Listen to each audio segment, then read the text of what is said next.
उत्तर प्रदेश में सबसे ज्यादा जेल में इस समय कौन है? SC ST OBC।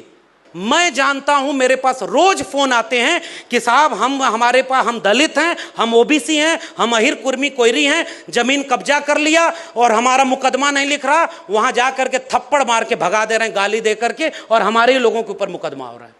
मैं नहीं चाहता हूं कि वैसा कोई मुख्यमंत्री आपके भी यहां बैठ जाए, लेकिन हां, हम ये भी नहीं चाहते कि हमारे लोग ऐसा काम करें जिस पर आपको सफाई देते भी ना बने।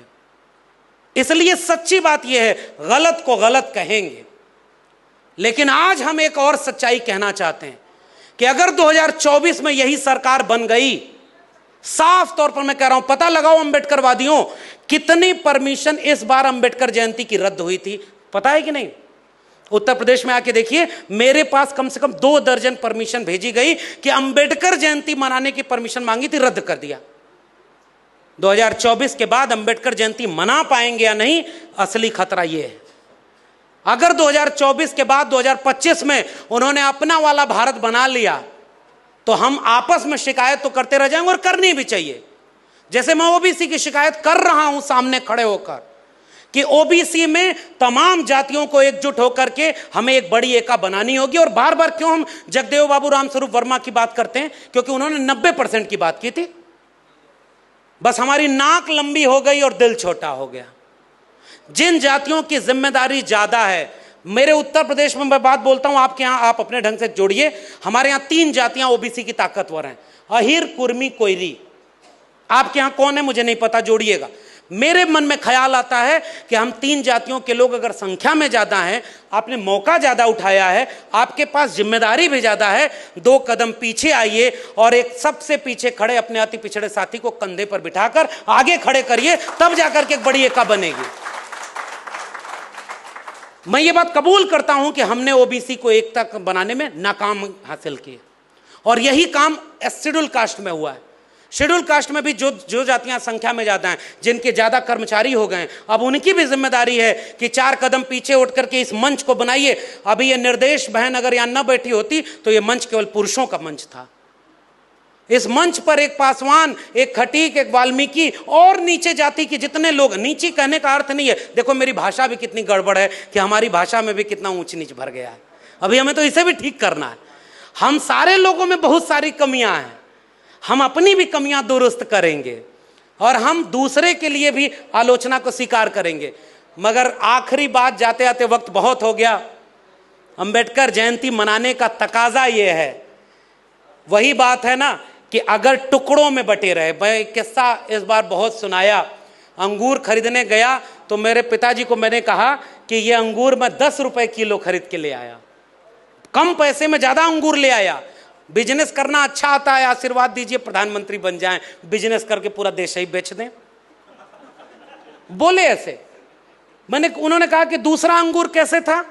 मैंने कहा वो 20 रुपए किलो था, बहुत महंगा था। उन्होंने कहा क्यों महंगा था? मैंने कहा कुछ नहीं, देखने में वैसा ही था लेकिन गुच्छे में लगा हुआ था। उन्होंने कहा कुछ समझे? मैंने कहा नहीं। उन्होंने कहा कि अगर गुच्छे में रहोगे तो औकात ज्यादा रहेगी, अगर टुकड़ों में बिखर गए तो ऐसे ही औने पौने दाम पर खरीदे और बेचे जाओगे। आज हमारे लोगों में तमाम चीजें करने की जरूरत है, लेकिन एक काम करने की जरूरत है, किसी तरह वो गुच्छा न टूटे। भाई मारे सभी जाओगे।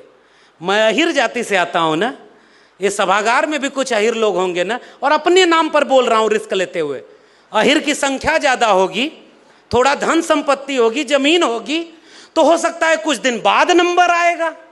जो बेचारा कम है वो पहले मारा जाएगा, जैसे आज मुसलमान मारा जा रहा है। बताओ SC ST OBC संगठनों के लोग अगर दंगे के सामने हम और आप खड़े होकर के दंगा नहीं रोक पाए, सांप्रदायिकता नहीं रोक पाए, तो हम कमजोर हैं अपने वैचारिकी को लेकर। आज मुसलमान मारा जा रहा है, आज दलित में कमजोर जो सबसे पायदान पर है वो मारा जा रहा है, कल हम मारे जाएंगे। सबका नंबर आएगा। हम इस गुमान में ना रहे कि मेरी जाति बड़ी है, मेरी जाति के पास पैसा है, मेरी जाति उनकी जाति से तालमेल बना लेगी तो 2 मंत्री 3 विधायक बन जाएंगे, हम लोग बचे रहेंगे। बचेगा तो वही मंत्री और विधायक जो आपकी जाति का है, लेकिन आपकी जाति का हक अधिकार खत्म हो जाएगा। इसलिए बिहार के लोगों, आपकी सरकार, आपके वैचारिक लोगों के, फिर भी मैं एक बात कह के जा रहा हूं, पूरे बिहार में जन आंदोलन खड़ा करने की जरूरत है। जाति जनगणना और सामाजिक न्याय का आंदोलन खड़ा करने की जरूरत है, ताकि बिहार की सरकार पे भी आप दबाव बनाइए और दिल्ली में ऐसी सरकार चुनिए जिस पर दबाव बना के अपने मन मुताबिक काम कर सके। और अगर ऐसा नहीं हुआ तो कहीं ऐसा न हो कि तो हम सबकी आपसी लड़ाई का फायदा वही उठा ले जाए जिसका एक दूत अभी बाबा बनकर आया है पटना में रैली करने।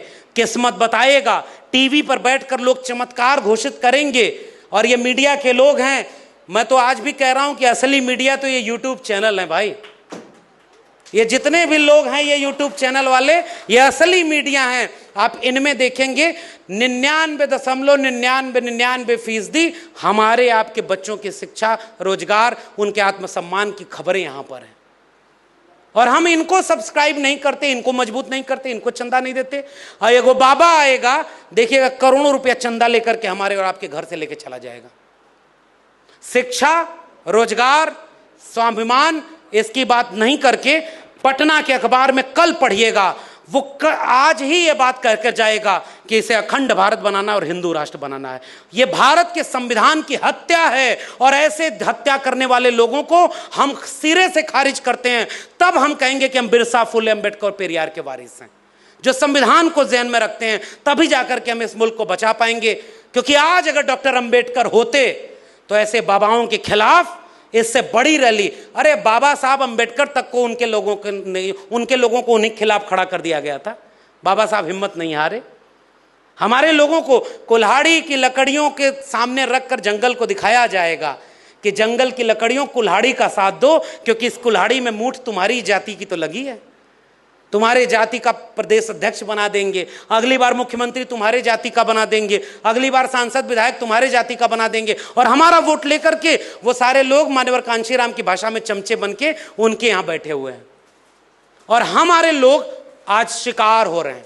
डॉक्टर अंबेडकर की जयंती मनाने का अर्थ मेरे लिए डॉक्टर अंबेडकर के विचारों को लेकर लड़ना और इस सवाल का जवाब ढूंढना है कि 2023-24 में डॉक्टर अंबेडकर होते, ज्योतिबा फूले होते, ईवी रामास्वामी नायकर पेरियार होते, बीपी मंडल होते, कांशीराम होते, राम मनोहर लोहिया होते, तो वो कौन सी लड़ाई लड़ रहे होते।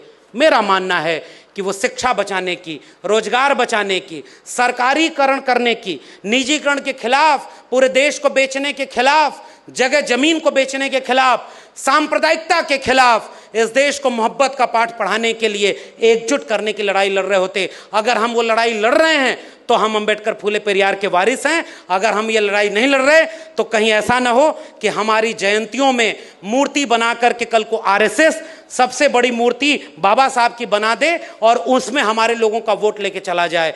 हम वैचारिक लोग जानते हैं कि डॉक्टर अंबेडकर किसी मूर्ति में नहीं, अपने कलम और किताब में हैं। चाकू तेज करने वाले लोग आपके हाथ से कलम और किताब छीन चुके हैं। मैं विश्वविद्यालय का एक एडहॉक व्यक्ति, जिसकी नौकरी आज है कल नहीं रहेगी, फिर भी मैं ये बात कह के जा रहा हूं, हमारे पुरखों के हाथ में कोई चाकू तलवार नहीं थी, उनके हाथ में कलम और किताब थी। वो हमें कलम और किताब सौंप कर गए। आप सरकारी कर्मचारी हो, मैं सरकारी विश्वविद्यालय का व्यक्ति हूं। हम पढ़े लिखे लोग अगर कलम और किताब नहीं बचा पाए तो जो ठीक इसी समय सड़क पर पत्थर तोड़ रहा है, जो खेत में मजदूरी कर रहा है, हम उसको क्या दोष देंगे? वो कथा सुनने जाएगा? यानी नाकामी हमारी है। आइए मिल करके इस देश में एक जन आंदोलन खड़ा करें। जाति जनगणना, प्राइवेटाइजेशन के खिलाफ, प्राइवेट सेक्टर में रिजर्वेशन, और ईडब्ल्यूएस रिजर्वेशन आ गया भाई 10%, 60% रिजर्वेशन हो गया है। अगर इस देश का प्रधानमंत्री ओबीसी है तो घोषणा करे कि 52% आबादी को 52% रिजर्वेशन देंगे। और ओबीसी कम्युनिटी के जितने नेता हैं उनको पूरे देश में एक मांग करनी चाहिए कि 27% रिजर्वेशन को बढ़ाकर 52 किया जाए, और जो 15% रिजर्वेशन बढ़ेगा ओबीसी का, वो सारा रिजर्वेशन अदर बैकवर्ड कम्युनिटी में जो अति पिछड़े समुदाय के लोग हैं उनको मिलेगा। अपने आप देखिए आपकी एकता बन जाएगी।